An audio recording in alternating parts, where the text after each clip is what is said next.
Mais d'où vient le son de votre voix? Dans cette vidéo, je vais vous parler de l'endroit extraordinaire de votre corps qui produit les vibrations de votre voix. Allez, c'est parti! I have a dream today. Un seul combat pour une seule patrie. Yes, we can.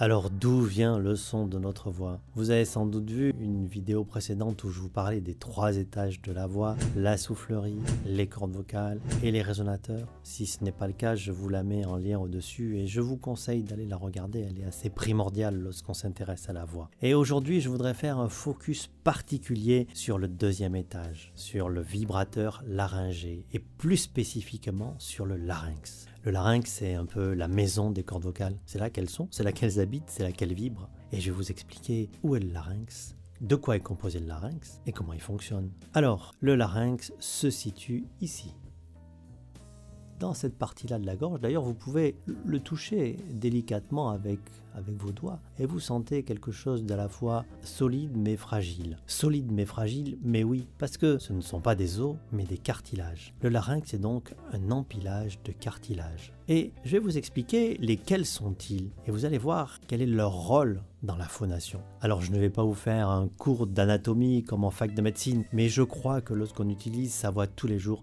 c'est quand même pas mal de savoir un petit peu ce qu'est le larynx. Le premier cartilage, celui qui se trouve en bas, s'appelle le cricoïde. C'est un peu sur lui que repose tout l'ensemble du larynx. Au-dessus, on va trouver le cartilage thyroïde.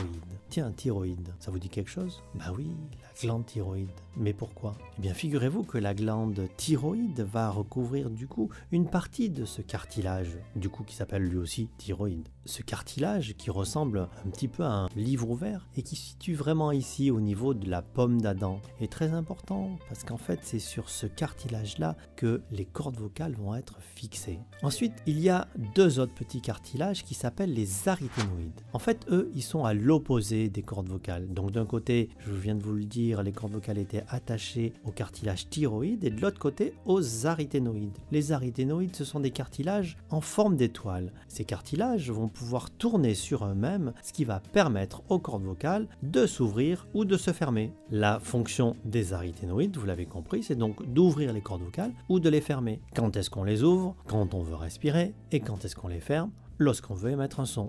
Ensuite, il y a un autre cartilage qui se retrouve bien plus haut et qui s'appelle l'épiglotte. L'épiglotte joue un rôle fondamental et vous sauve la vie tous les jours. En fait, c'est une sécurité dans le carrefour aérogastrique. Eh bien oui, parce que tout en haut, qu'est-ce qui passe? Il passe de l'air et il passe des aliments. Et il ne faut pas se tromper de chemin. Si l'air vient dans la partie gastrique, c'est pas extrêmement dérangeant, mais par contre, si l'alimentation vient dans les poumons, ça c'est beaucoup plus problématique. Et donc l'épiglotte, lorsque vous allez avaler, va venir fermer la partie aérienne pour éviter que les aliments tombent dans vos poumons. Mais également, au passage, pour plus de sécurité, les cordes vocales vont se fermer. D'ailleurs, figurez-vous qu'à l'origine, les cordes vocales n'étaient pas là pour émettre un son. C'est juste une évolution de l'humain qui nous a permis d'émettre des sons par nos cordes vocales. Les cordes vocales, à l'origine, étaient là pour sécuriser ce carrefour aérogastrique. Et lorsqu'on avale, figurez-vous que nous fermons nos cordes vocales pour éviter, c'est une double barrière, il y a l'épiglotte et puis il y a les cordes vocales pour éviter que les aliments descendent dans les poumons. Alors je voulais revenir sur une particularité du cartilage cricoïde et du cartilage thyroïde. Figurez-vous que ces 2 cartilages peuvent se mettre en mouvement, ils peuvent basculer de l'avant vers l'arrière. On parle d'ailleurs pour les chanteurs souvent de la bascule du larynx. Que se passe-t-il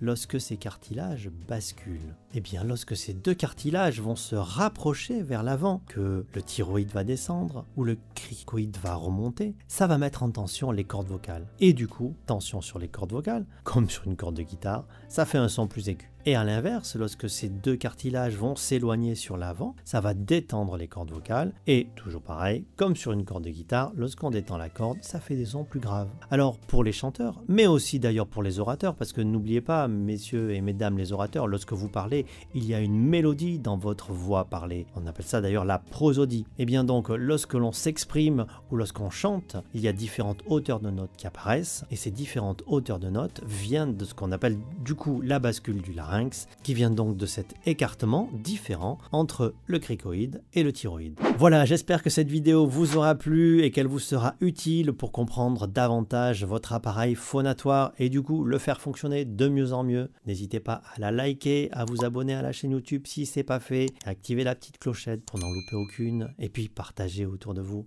Et puis n'hésitez pas aussi à mettre en commentaire s'il y a des sujets que vous voulez que j'aborde. Je vous dis à très bientôt et puis bonne vocalisation d'ici là.